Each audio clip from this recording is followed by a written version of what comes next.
आज की जो कहानी है वो कई मायनों में एक नज़ीर साबित हो सकती है हिंदुस्तान में। एक जहाँ तक मेरी अपनी याददाश्त है या जहाँ जितना मैंने पढ़ा है, मुझे याद नहीं है कि हिंदुस्तान में आज तक किसी महिला को यानी फ़ीमेल को फांसी दी गई है, लेकिन ये केस उसके बहुत करीब है और हो सकता है ये एक रिकॉर्ड बने कि आज़ाद हिंदुस्तान की एक पहली महिला जिसे फांसी हो। तो ये उस महिला की कहानी है। इस केस में बहुत सारी चीज़ें हैं। ये पुलिस इन्वेस्टिगेशन की एक बड़ी ही दिलचस्प केस भी है, क्योंकि इस केस में जिस तरीके से कोई सबूत नहीं, कोई गवाह नहीं, और उस केस को सुलझाना पुलिस के लिए एक चैलेंज, लोगों का दबाव, प्रेशर, पॉलिटिकल प्रेशर, गुस्साई भीड़, पुलिस के ख़िलाफ़ नारेबाजी, यहाँ तक कि पुलिस अफसरों का तबादला भी कर दिया गया इस केस की वजह से। और ये केस इस मामले में भी एक और बड़ी अहम है कि आनन फानन में जो हमारे यहाँ जनरली होता है, जब इस तरह की कोई हादसा होता है, वारदात होता है, तो सरकार इंतज़ार नहीं करती या तो फिर वोट बैंक की भी मजबूरी होती है। तो गुस्सा शांत करने के लिए लोगों का और क्या कुछ, सरकार आनन फानन में जो हादसा होता है जिस घर में, उस घर की बेटी को मुआवजा देने का ऐलान कर देती है 5 लाख रुपए, जबकि पुलिस कहती है मत कीजिए, रुक जाइए। पर मुख्यमंत्री उस वक्त उत्तर प्रदेश की मायावती थी, वो नहीं मानती हैं। फिर बड़ी मान मनव्वल होती है, उनसे कहा जाता है कि अच्छा 48 घंटे का वक्त दे दीजिए, 48 घंटे तक आप मुआवजा मत दीजिए, और 48 घंटे में सारी कहानी पलट जाती है। तो ये सारी चीज़ें इस कहानी में है, इन्वेस्टिगेशन से लेके जो क्राइम हुआ, जिस तरीके से हुआ, जो साजिश रची गई और उसकी जड़ में जो था। उत्तर प्रदेश हमारे देश का सबसे बड़ा राज्य, जहाँ सबसे ज़्यादा आबादी, सबसे ज़्यादा क्राइम भी यहीं होता है, क्योंकि आबादी ज़्यादा है तो जाहिर सी बात है FIR की तादाद भी ज़्यादा होगी।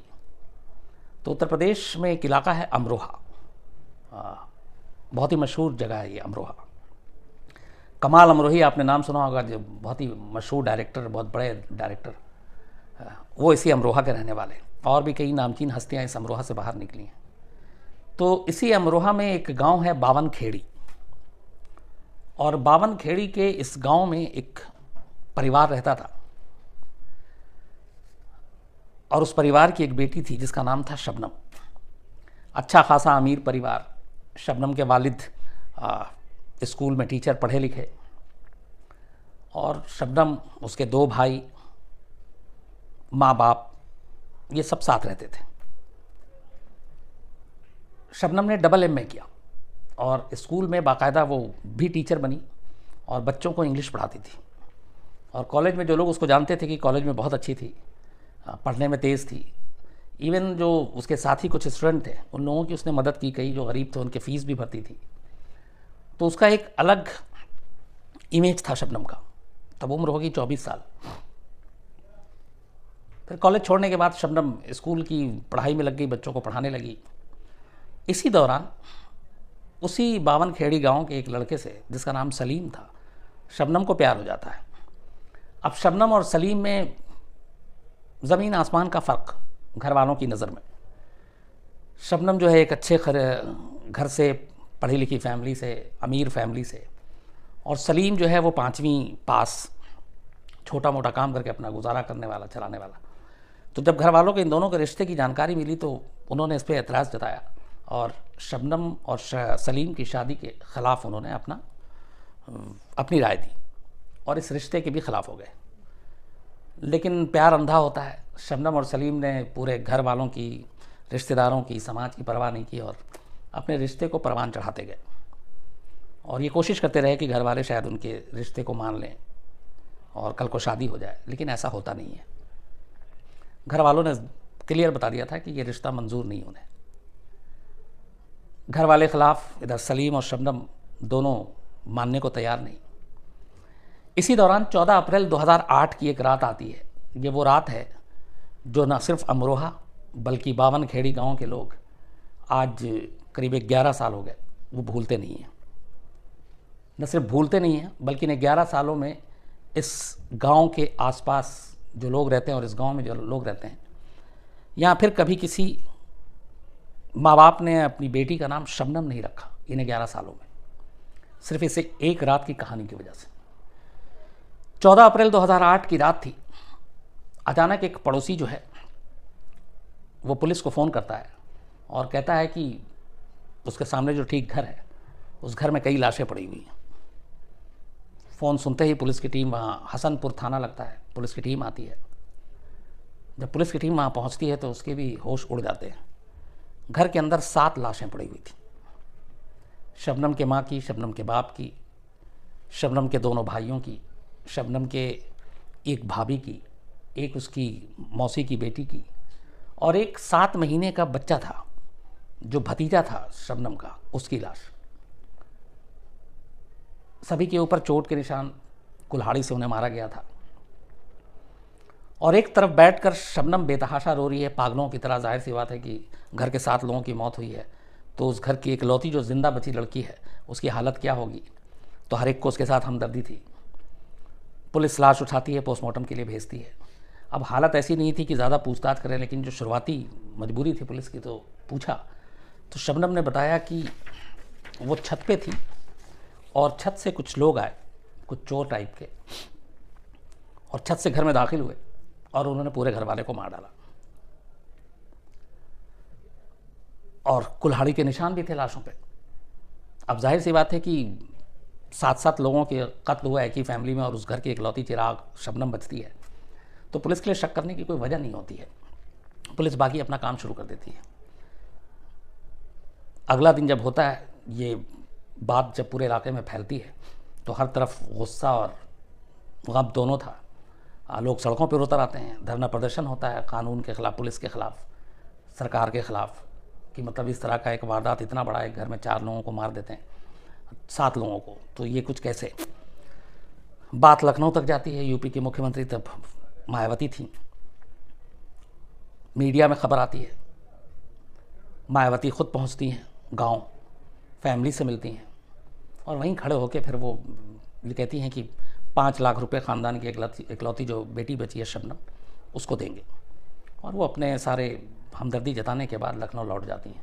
इधर लोगों का गुस्सा है, उनके आने के बाद जो वहाँ के एसएचओ थे उनको भी सज़ा के तौर पे उनका ट्रांसफ़र हो जाता है, और एक दूसरे पुलिस अफसर को वहाँ पे भेजा जाता है कि आप जाकर इन्वेस्टिगेट करें। अब 1-2 दिन गुजर जाता है, लोगों का गुस्सा चल रहा है, और पुलिस की मजबूरी ये है कि वो शबनम से ज़्यादा पूछताछ नहीं कर सकती, क्योंकि हालात ऐसे थे। 7-7 लोग घर के मारे जा चुके थे, लेकिन पुलिस को अपना काम भी करना था। तो पुलिस कहती है कि चलो जब तक शबनम नॉर्मल हो, अपनी तरफ से छानबीन शुरू करते हैं। पुलिस ने पूरे घर का मुआयना किया, छानबीन शुरू की। इसी दौरान पोस्टमार्टम की रिपोर्ट आ जाती है, और पोस्टमार्टम रिपोर्ट आते ही पुलिस की जो सोचने का तरीका था वो बदल जाता है। पोस्टमार्टम रिपोर्ट में ये था कि जो 7 के 7 मरे थे, उसमें एक जाहिर सी बात है 7 महीने का बच्चा क्या विरोध करेगा। बाकी किसी के किसी विरोध का सिम्टम, कोई निशानी नहीं मिली कि उन्होंने उनके साथ कोई हाथापाई हुई या उन्होंने खुद को बचाने की कोशिश की, कोई निशान नहीं मिला। और जो सबसे इम्पॉर्टेंट चीज़ आई पोस्टमार्टम रिपोर्ट में ये कि लोगों को किसी तरह का कोई पॉइजन दिया गया था। तो अब अगर कोई चोर डाकू घर में घुसता है कत्ल करने के लिए, तो वो कत्ल करता है, वो अपने साथ जहर लेकर नहीं आएगा, और फिर जहर लाएगा भी तो वो अपने हाथों से खिलाएगा नहीं, जहर धोखे से दिया जाता है। और अनजान मेहमान अगर घर में घुसता है तो वो जाहिर सी बात है क्यों खिलाएगा और क्यों पिलाएगा। तो पुलिस के सामने ये सवाल थे। दूसरा ये भी था कि फिर कुल्हाड़ी क्यों मारी। तो पुलिस का अब यहाँ से शक शुरू होता है। इसके बाद पुलिस फिर शबनम की शुरुआती जो कहानी थी बयान, उसके ऊपर पूरे नए सिरे से सोचना शुरू करती है। तो शबनम का ये था कि जो घर का मेन गेट था लोहे का, वो गेट बहुत मजबूत था, और उस गेट को ना तोड़ा गया था, ना टूटा था, और ना कोई खोल सकता था। और जब पड़ोसी जब आए और बाकी लोग आए, जब ये हादसा हुआ था, तब उन लोगों ने बयान दिया था कि गेट बंद था जब वो आए थे। तो शबनम ने यह कहा था कि जो भी घर में दाखिल हुआ था वो छत के रास्ते दाखिल हुआ था, और छत के रास्ते वो नीचे आया, और उसके बाद उसने ये काम किया। तो अब पुलिस की टीम पूरा रैकी करती है। जब वो पुलिस की टीम छानबीन करती है तो देखती है कि घर के जो पीछे में, ये पूरे घर की ही ज़मीन से छत की ऊंचाई करीब 14 फीट, करीब नहीं बल्कि पूरा 14 फीट थी। 14 फीट को यूं ही दीवार पे हाथ रख के नहीं चढ़ सकता, सीढ़ी से चढ़ सकता है। सीढ़ी का कोई निशान नहीं, सीढ़ी वहाँ पे कहीं देखी नहीं गई। दीवार पे ऐसा कोई निशान नहीं जिससे दीवार से चढ़ने की कोई निशानी मिले,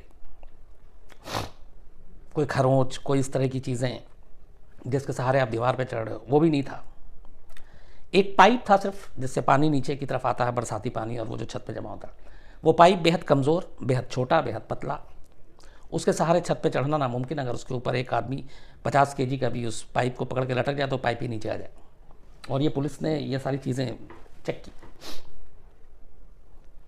दीवार पे भी कोई निशान नहीं मिला पुलिस को कहीं से। अब जो पड़ोसी थे उन्होंने बताया कि जीने का जो दरवाज़ा था वो भी बंद था जब वो लोग घर में आए, तो मेन गेट भी बंद, जीने का दरवाज़ा भी बंद। अब एक घर में अगर 7 मर्डर हो गया है तो इकलौती बची शबनम, तो वो जाहिर सी बात इतना होश नहीं होगा कि वो जाके जीने का दरवाज़ा बंद करके आएगी सीढ़ियों का, तो ऐसा मुमकिन नहीं है। तो ये सारी चीज़ें अब पुलिस के मन में आने लगी कि ये कैसे, ये दरवाज़ा क्यों बंद हुआ, क्या क्यों नहीं हुआ। और पोस्टमार्टम रिपोर्ट सामने थी, तो ये 2 चीज़ें ये बता रही थी कि घर के अंदर जो भी आया वो ज़बरदस्ती नहीं घुसा, फोर्सफुल एंट्री नहीं थी, और दूसरा किसी के साथ हाथापाई मारपीट नहीं हुई। जो भी मारा गया वो सब का सब एक तरह से धोखे में उनकी मौत हुई, और वो मौत की वजह जो है जहर है, बाद में कुल्हाड़ी से मारा गया। अब ये सारी चीज़ें थीं, तो शक एक ये भी था कि जब सारे लोग मारे गए, अगर सभी ने खाने में जहर मिलाया गया, पुलिस ने उन सारी चीज़ों को भी उठाया। चाय की प्यालियाँ भी थी, आखिरी में चाय पी, पानी के गिलास, उन सबको टेस्ट के लिए भेजा गया। तो ये कैसे मुमकिन है कि घर के 7 लोगों ने वही चीज़ें खाई पी और इकलौती शबनम है जिसने नहीं खाया और वही बच गई। तो एक शक यहाँ पे भी खड़ा हुआ। तो इसके बाद पुलिस ने फिर शबनम पे ज़ीरो इन करना शुरू किया, और सबसे पहला जो काम किया वो शबनम का मोबाइल के कॉल डिटेल खंगालने शुरू किए। तो पता चला कि 14 अप्रैल को जिस दिन ये वारदात हुई, उस दिन शबनम ने 55 कॉल सलीम को किए थे। जिस वक्त ये कत्ल हुआ उस वक्त से करीब 5 मिनट पहले, कत्ल हो जाने के करीब 5 से 10 मिनट बाद ये 2 लास्ट कॉल थे, और इससे पहले पूरे दिन में करीब 50-55 कॉल, और उस पूरे महीने में करीब 900 कॉल। तो अब पुलिस को डाउट होता है कि जब कत्ल हुआ उससे पहले बात हो रही है, ठीक है, उसे जानकारी नहीं, लेकिन कत्ल के 5 मिनट के बाद, जो टाइम उसने खुद बताया था, उसके बाद भी वो सलीम को कॉल कर रही है, जबकि पुलिस को जो कॉल किया वो पड़ोसी ने किया, और पड़ोसी को उसने चीख के बुलाया था घर में। तो ऐसा क्यों? लिहाजा पुलिस इधर चूँकि हमदर्दी बहुत थी, उधर लोगों का गुस्सा बढ़ता जा रहा था। अब लखनऊ में इधर ऐलान होने वाला था मायावती की 5 लाख रुपए हम शबनम को देंगे, इस परिवार में इकलौती जिंदा बची है, परिवार के ऊपर इतना पहाड़ टूटा है, तो सरकार 5 लाख रुपए का मुआवजा देगी। ये बात जैसे ही पुलिस तक पहुंचती है तो जो इसके आईओ थे उस वक्त जो छानबीन कर रहे थे, वो कहते हैं कि मत कीजिए ऐसा, क्योंकि जाहिर सी बात है वो सच्चाई जानते थे। तो उन्होंने कहा कि आप ऐसा क्यों रोक रहे हो? तो उन्होंने कहा अच्छा, आप हमारे कहने पर सिर्फ 48 घंटे की मोहलत दे दीजिए, 48 घंटे के बाद आप चाहें तो 5 लाख रुपये लाकर शबनम को दे दीजिएगा। मायावती और उनका सचिवालय मान जाता, 48 घंटे की मोहलत दे दी जाती है पुलिस को। इसके बाद पुलिस इस कॉल डिटेल को खंगालने के बाद जब 55 कॉल देखती है, सीधे सीधे सलीम के पास पहुंचती है, सलीम को उठाती है। सलीम को उठाने के बाद जब पुलिस से अपना अंदाज में उससे पूछताछ करती है, थोड़ी देर के बाद सलीम खुल जाता है और फिर पूरी कहानी सुना देता है। कहानी ये थी कि इन दोनों के रिश्ते से शबनम के घर वाले नाखुश थे, और इसी नाखुशी की वजह से उन दोनों को मालूम था कि कभी शादी होगी नहीं। इस दौरान में एक चीज़ मैं सलीम पर हूँ, उससे पहले एक और भी। जब ये हादसा हुआ उसके बाद अगले 2-3 दिनों में शबनम की तबीयत ख़राब होने लगी, दिन भर रोना, और ये चूँकि पूरा फैमिली कोई बचा ही नहीं घर में। तो इस दौरान में पुलिस और रिश्तेदारों ने डॉक्टरों को भी बुलाया, पड़ोसियों ने भी, डॉक्टरों से इलाज हुआ, उसके कुछ टेस्ट हुए, और इसी टेस्ट के दौरान पुलिस को एक रिपोर्ट मिलती है जिससे पता चलता है कि शबनम प्रेग्नेंट है और उसके गर्भ में 7 महीने का बच्चा है। अब शबनम की शादी हुई नहीं थी। एक ये लाइन, दूसरा फिर सलीम के बारे में पड़ोसियों से बाकी किस्से, मोबाइल कॉल डिटेल ने भेद खोल ही दिया था। तो फिर सलीम को उठाकर पूछताछ करती है, और सलीम जो है वो कहानी सुनाता है। इस पूरे मामले में जब जो इंस्पेक्टर थे उस वक्त, वो आरपी गुप्ता थे, जो पूरे मामले की जांच कर रहे थे। अब उनके साथ एक साथ ये दिक्कत थी कि सलीम से जब पूछताछ हो रही तो कह रहा है कि दोनों की शादी के ख़िलाफ़ थे और कोई रास्ता नहीं था, इसलिए शबनम ने और हमने मिलकर ये फ़ैसला किया। मैं जहर लेकर आया, शबनम ने दरवाज़ा खोला, सबको रात के खाने के बाद चाय दी गई, और उस चाय में जहर मिलाया गया, सब ने चाय पी, उनकी मौत हो गई। 7 साल का जो बच्चा, 7 महीने का जो बच्चा था, वो जाहिर सी बात है चाय नहीं पीता, उसका गला घोंट के और फिर उसके ऊपर कुल्हाड़ी से वार किया गया, और 7 महीने के बच्चे को, और फिर बाद में सब कुल्हाड़ी से मारा गया। और फिर इस काम को अंजाम देने के बाद लगातार शबनम सब साथ में थी, शबनम देख रही थी अपने ही घर वालों को मरते हुए, और जब यकीन हो गया कि ये सब मर चुके हैं, फिर उसने दरवाज़ा खोला, सलीम को घर से बाहर भेजा, दरवाज़ा बंद किया, वापस आई, और वापस आने के बाद फिर वो अचानक चीखती है ज़ोर से, पड़ोसी तक आवाज़ जाती है, पड़ोसी घर में आते हैं, और पड़ोसी के ज़रिए ये खबर फिर पुलिस तक और दुनिया तक पहुंचती है। अब पुलिस के लिए प्रॉब्लम ये थी कि एक तरफ लोगों का दबाव, गुस्सा पूरे गांव का कि इतना बड़ा क्राइम हो गया, पुलिस कुछ नहीं की, शबनम के साथ हमदर्दी, और पुलिस उससे ज़बरदन पूछताछ नहीं कर सकती, बिना सबूत के हाथ नहीं डाल सकती, मामला और उल्टा हो जाता, कुछ भी हो सकता था। तो ये सारी चीज़ें एक तरफ थी, लेकिन ये फिर जो सारी जांच हुई, और पुलिस को जो असल में जो इंस्पेक्टर आरपी गुप्ता जिन्होंने इसकी तफ्तीश की थी, उन्होंने कहा कि सच बताऊं तो जो मुझे पहला क्लू मिला था इस घर की, इस घर में जो कत्ल हुआ है, उन्होंने ये भी कहा कि मैं ये नहीं कहता उस वक्त कि शबनम कातिल है, लेकिन ये अंदाज़ा हो गया था कि जो भी कत्ल हुआ बाहरी कोई इसमें शामिल नहीं है कोई ना कोई घर का। और उस शक की वजह उन्होंने सिर्फ दीवार को बनाया था कि इस घर में एंट्री की कोई गुंजाइश नहीं थी, दरवाज़ा बंद था, सीढ़ी का दरवाज़ा बंद था, मेन गेट बंद था, लोहे का गेट मजबूत था, और दीवार पे एक भी खरोंच के निशान नहीं थे, जिससे ये अंदाज़ा हो कि दीवार चढ़कर कोई घर में दाखिल हुआ है। तो ये एक गूंगी बहरी दीवार ने एक तरह से पहली गवाही दी इस कत्ल को लेकर, जिसके बाद वो सिरा पकड़कर आगे बढ़े और मामले की तफ्तीश की। तो सलीम के बयान के बाद फिर और कोई रास्ता बचा नहीं था, पुलिस शबनम के पास पहुंचती है, शबनम सलीम का आमना सामना कराया जाता है, शबनम को पता चल जाता है कि सलीम ने सब कुछ बता दिया, लिहाजा अब शबनम के पास भी कोई रास्ता नहीं था, वो भी अपना जुर्म कबूल करती है और कहती है कि हाँ, चूँकि हम प्यार करते थे और मेरे घर वाले इस प्यार के राह में रोड़े थे, इसीलिए सबको एक एक करके मार डाला। और तब वो 7 महीने की प्रेग्नेंट भी थी, और शायद उसे ये भी था कि घर वालों को ये पता चल जाएगा तो इसके बाद क्या क्या होगा, तो उससे अच्छा है कि उनको रास्ते से हटा दो। सारे सबूत थे। इसके बाद ये मामला कोर्ट में गया। बड़े कम ऐसे केस होते हैं हिंदुस्तान में जिसमें आमतौर पे जो जज हैं कोर्ट पे, वो जांच एजेंसी, पुलिस, इन लोगों की फटकार ही लगाते हैं। ये उन केसेस में है जिसमें बाकायदा अदालत ने जांच करने वाली पुलिस टीम की तारीफ़ की थी, और ख़ास तौर पर ये जो आरपी गुप्ता थे इंस्पेक्टर, जिन्होंने पूरे मामले की तफ्तीश की थी, जज ने नाम लेकर उनकी तारीफ़ की थी कि आपने बहुत अच्छी जांच की और बहुत कम वक्त में आपने इस केस को खोल दिया। इसके बाद लोअर कोर्ट अपना फ़ैसला सुनाती है, और उस फैसले के तहत शबनम और सलीम दोनों को फांसी की सज़ा देती है। इस फैसले के ख़िलाफ़ दोनों हाई कोर्ट में चैलेंज करते हैं।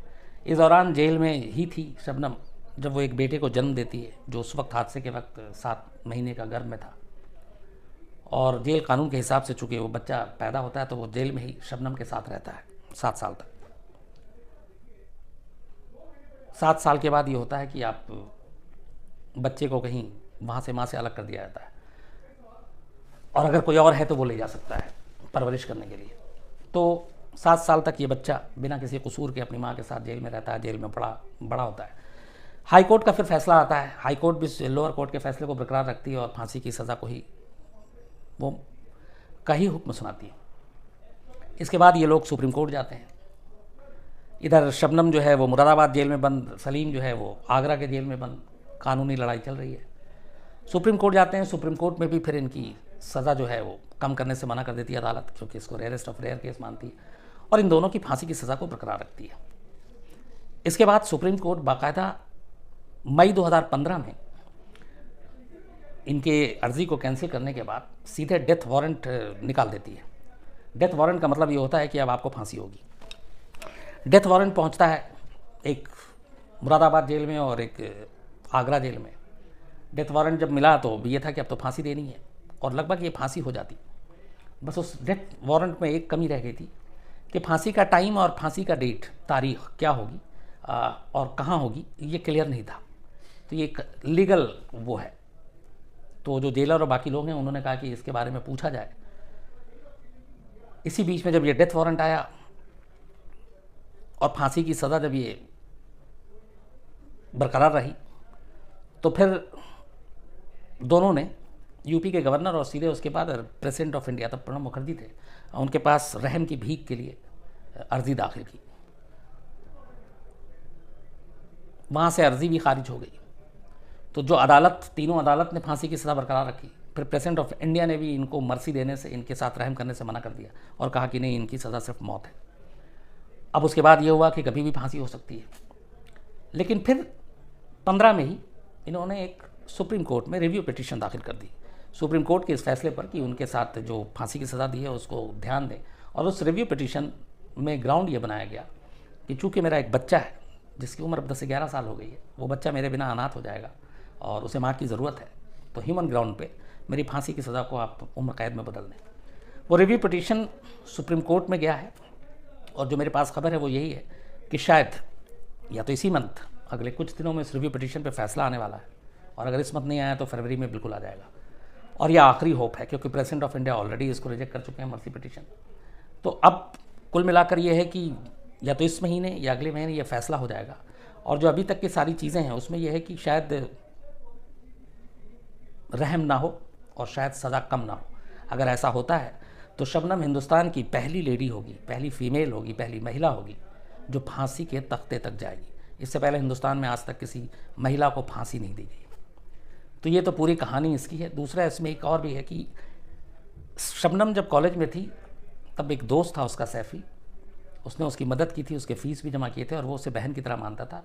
और वो ये कहता है उसकी, मुझे नहीं मालूम कि शबनम ने ये सब क्यों किया, कैसे किया, लेकिन जिस शबनम को मैं जानता था वो बहुत अच्छी थी, बहुत हमदर्द थी और उसने मेरी मदद की। तो उसकी शादी होगी। उन दोनों मियाँ बीवी ने यह फ़ैसला किया कि शबनम के इस बेटे की परवरिश हम करेंगे, हम इसे गोद लेंगे। और वो सिर्फ इसलिए कि जो शबनम ने उसके ऊपर एहसान किया था, उसकी पढ़ाई लिखाई में मदद की थी, वो उसका कर्ज उतारना चाहता है। तो पहले शबनम देने से मना कर रही थी, लेकिन चूंकि फांसी की सज़ा हो गई तो और कोई रास्ता नहीं था। तो फिर शबनम ने आखिर में उसे बुलाया और अपने बेटे को उसके हवाले कर दिया। कहते हैं कि इन 2-3 बातें जो की शर्तों के साथ कि एक, इसका नाम बदल देना, और दूसरा ये कि उसको कभी मेरे गाँव मत ले जाना, वरना पता नहीं लोग उसके साथ कैसा सलूक करेंगे। तो फ़िलहाल शबनम और का जो बेटा है वो उसके एक दोस्त और उसकी वाइफ अपने बच्चे जैसी परवरिश कर रहे हैं। और उन्होंने अभी तक बताया नहीं है कि उसकी माँ कौन है, उसकी कहानी क्या है, और उनका ये भी कहना है कि शायद वो उसे कभी बताएंगे भी नहीं। तो ये है पूरी कहानी। और इस हादसे के बाद जो मैंने आपको शुरू में बताया था, आज 11 साल हो गए, शबनम का नाम सुनते वो गांव में आज भी लोग खौफ से सिहर उठते हैं। और यही वजह है कि उस पूरे गांव में आज भी इस शबनम के बाद किसी और ने अपनी बेटी का नाम शबनम नहीं रखा।